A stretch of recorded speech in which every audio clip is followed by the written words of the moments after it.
Hey guys, this is Bando Guy 4 bringing you another episode of The Legend of Zelda. If you're looking at my map right now, you'll see that I'm in a place I haven't been before. And that's because my fighting with the Darknuts in the last episode was nothing short of pathetic. So I decided to come here for a moment.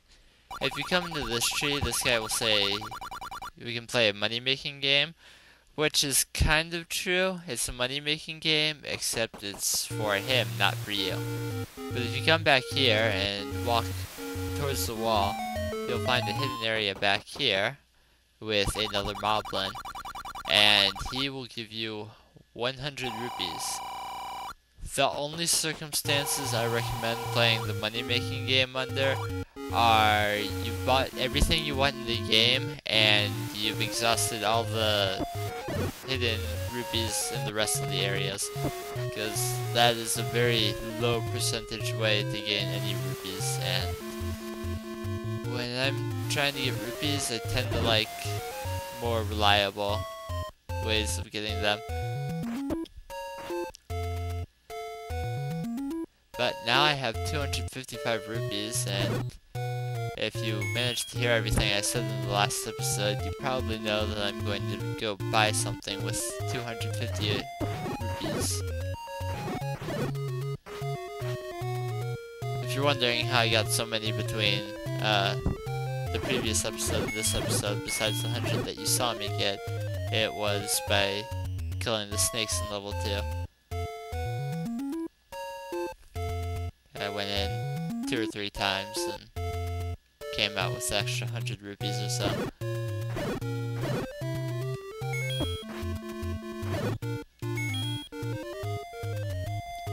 And if you've been watching me grab the rupees for some unknown reason, you'll notice that it's not going above 255.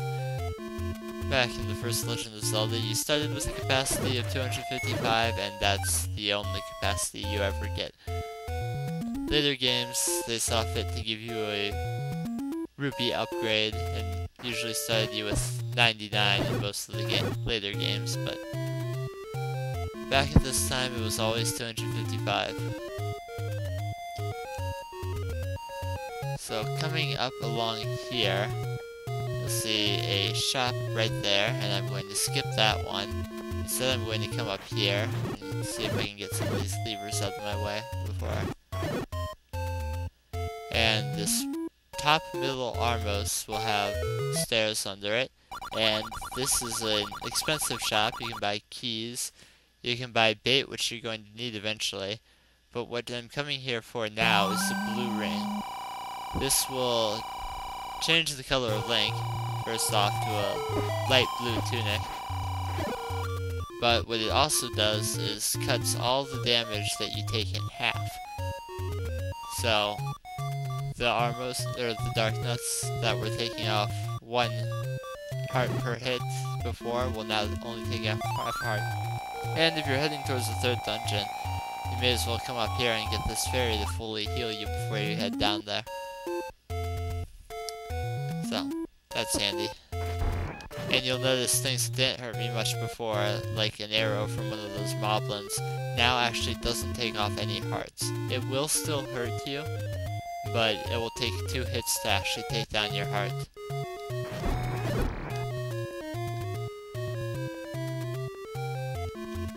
So, let's try this again, now that I'm a bit better off than I was before.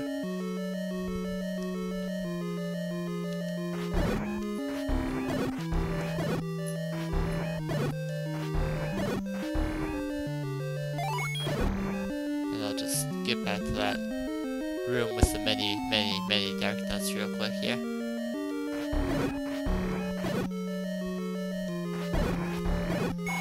And see how they like it when I'm at full health. At least hopefully I'll still be at full health at that point.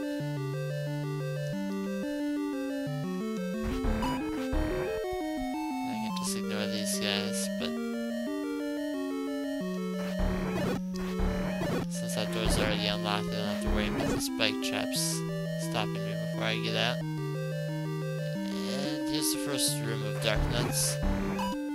And here shooting the laser does not go through their shields either, but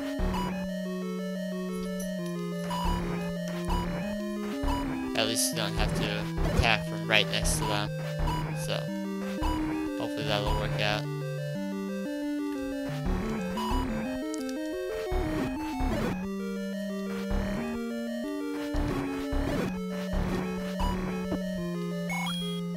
Yeah, it's not cool to attack them from far away, but I'm scared of them. What can I say? So, with so many Darknuts in this room, I may as well use some bombs, just to minimize the damage I take. Oh, very nice. This is, I believe, the first instance where the stopwatch has actually been incredibly helpful to me. Unlike stunning them with a boomerang, they will not start moving again unless you leave the room. And I can get that heart back while I'm at it.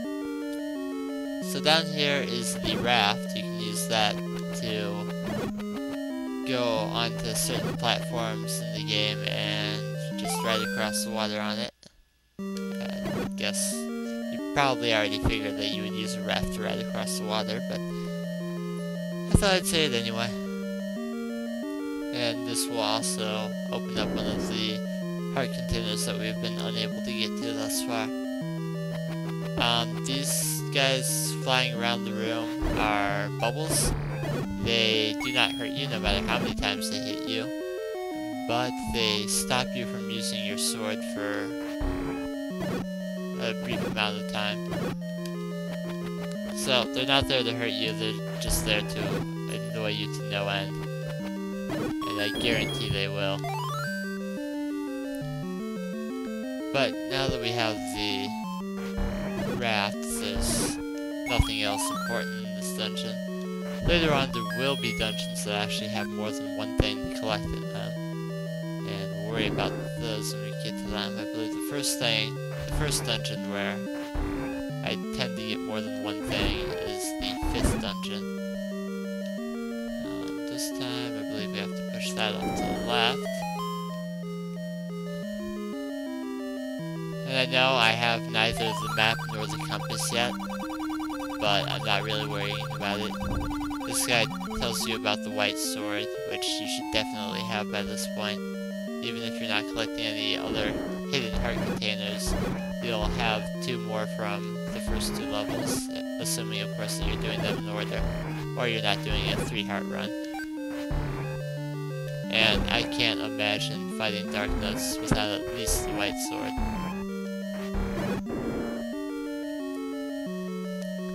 So, there's nothing real important about that room.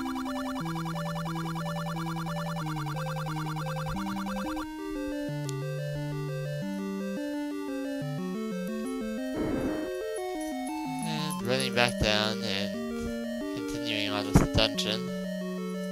We'll see if I actually get the map or the compass before I get out of here. Oh, well, looks like I'll be getting the map at least. And I keep on forgetting to mention it, but you can probably hear in the background some sort of monster roaring. That would be the boss. When you get close to their room, they will make that noise.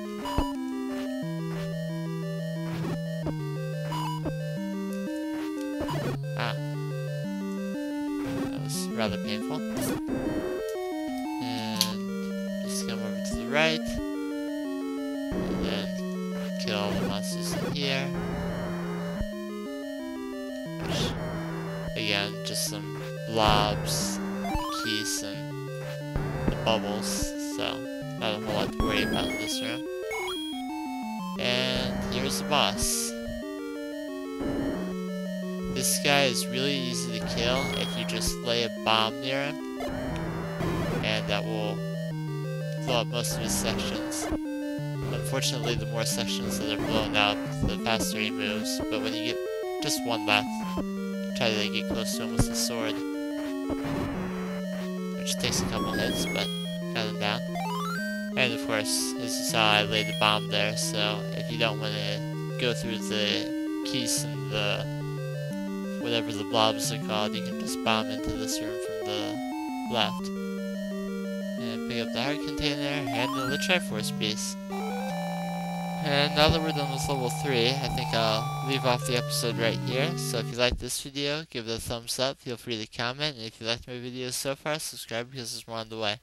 This has been Bando Guy 4, and I will see you guys next time.